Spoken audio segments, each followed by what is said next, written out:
Welcome to the very first episode of the Shouty Barky Dogcast. I am so glad you're here.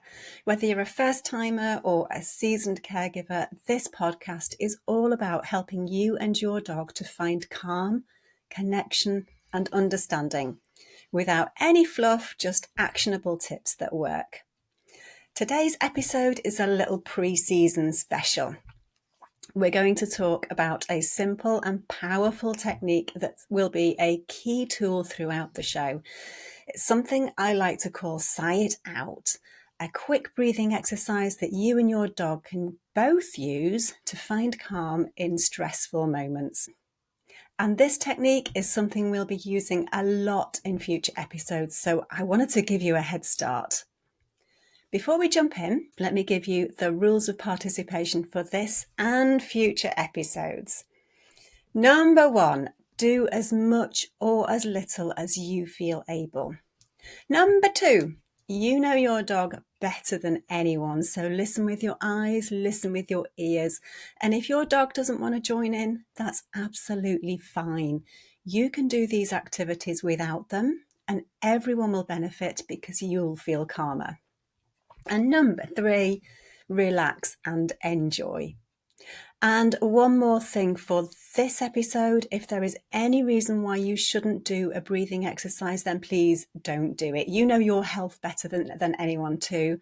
So if breathing exercises aren't for you, then please don't do this one. All right, so this simple activity is all about the art of sighing away stress. And today you're getting a glimpse of my geeky side, and I could not be more excited to share this technique with you. I first introduced it to my Calmer Canines Club back in April 2023, and it's become a core part of our practice. And now it's your turn. In this episode, I'm going to talk a little bit about the science behind the technique. So yes, you will get some geeky preamble, but don't worry. It's all leading up to a simple 2-second practice that you and your dog can use anytime. And the best part of this is both ends of the lead get to benefit. Once you try it out, you might even notice that your dog naturally uses a similar technique too. So where did I learn this? Well, it comes from Dr. Andrew Huberman. He is a professor of neuroscience at Stanford School of Medicine, and he talks about this in his Huberman Lab podcast, which I will link to in the show notes. So if you want to deep dive into the details, you will be able to do that there. The full episode is around 2.5 hours long, but don't worry, I have distilled it into a very short bite-sized summary for you. Now, as I understand it, when we breathe, oxygen enters our lungs and carbon dioxide and oxygen are exchanged. Some of the oxygen goes into the bloodstream while the carbon dioxide leaves. That oxygen is then carried around the body by hemoglobin, which takes it to where it's needed, whether it's your muscles, your brain, or somewhere else. Now, here's the important part. For oxygen to be released to those places, we need a good balance carbon dioxide and oxygen in the bloodstream. And when we're anxious or overbreathing or hyperventilating, we can lose too much carbon dioxide, which means that the oxygen that we've breathed in doesn't get released properly. And that can lead to not enough blood reaching the brain. And even when blood does reach the brain, there's not enough carbon dioxide there to help to release the oxygen. And that results in brain fog, in panic, and even more overbreathing. And so the cycle continues. So how do we fix it? Well, to rebalance, Dr. Huberman suggests something called the cyclical physiological sigh.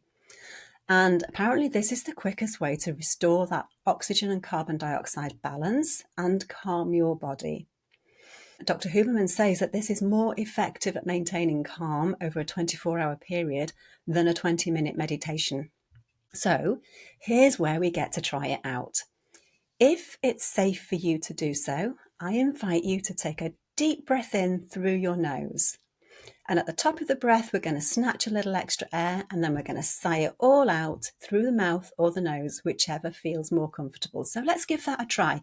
only if it's safe for you to do so. So if you're driving, don't do it now, do it later. If you need to pay attention to what's going on around you, don't do it now, do it later. You get the picture, don't you? All right, let's give it a go. So we're going to take a big breath in through the nose.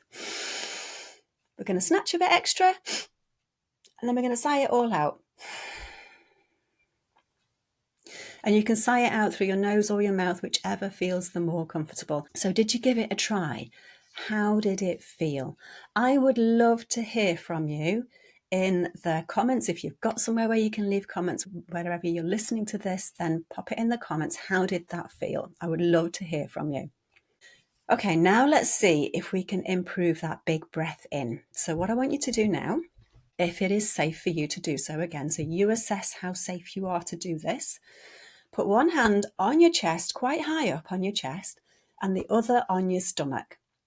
And take a deep breath in through your nose. Okay, let's do that. You can just breathe it out now. Which hand moves the most? Was it your hand on your chest, or was it the hand that you can't see on this this clip here, but your hand on your stomach? You'll have to believe me, my hand was on my stomach then. Which one moved the most? Now let's try something else. Let's see if we can improve which hand was moving. So for most of us, it will be the chest hand that moved the most, which is meaning that we're breathing mostly up into the top and not down into the bottom of the lungs. So let's try something else. Exhale all the way. Keep going until your lungs feel empty, and then take another deep breath in. So let's try that. We're going to breathe out a bit more, breathe out a bit more, and then a big breath in. Which hand moved the most that time? Was it your stomach hand? For me, my stomach hand definitely moved more that time than it did in the first go. So exhaling fully actually allows us, it helps us to take deeper breaths in all the way into the lower parts of our lungs. So let's put it all together and sigh it out. All right, so we're going to do this together. We're going to breathe out, breathe out, breathe out. Big breath in through the nose. Snatch that extra little breath at the top. Sigh it out. How did that feel? That is how we're going to sigh out our stresses. And this is just the start of your journey to calm for both you and your dog. Sigh it out is a really simple but powerful tool that you can use in those stressful moments. And guess what? We are just getting started. In season 1, we will dive even deeper into practical tools like this that will help you and your dog find that peace and that calm together. We're going to cover everything from anxiety triggers to easy, actionable steps that you can start using right away. So stay tuned. Season 1 is coming soon, packed with even more fluff-free, quick-to-action tips for you and your dog. Make sure you subscribe so you don't miss a thing, and I will see you next time.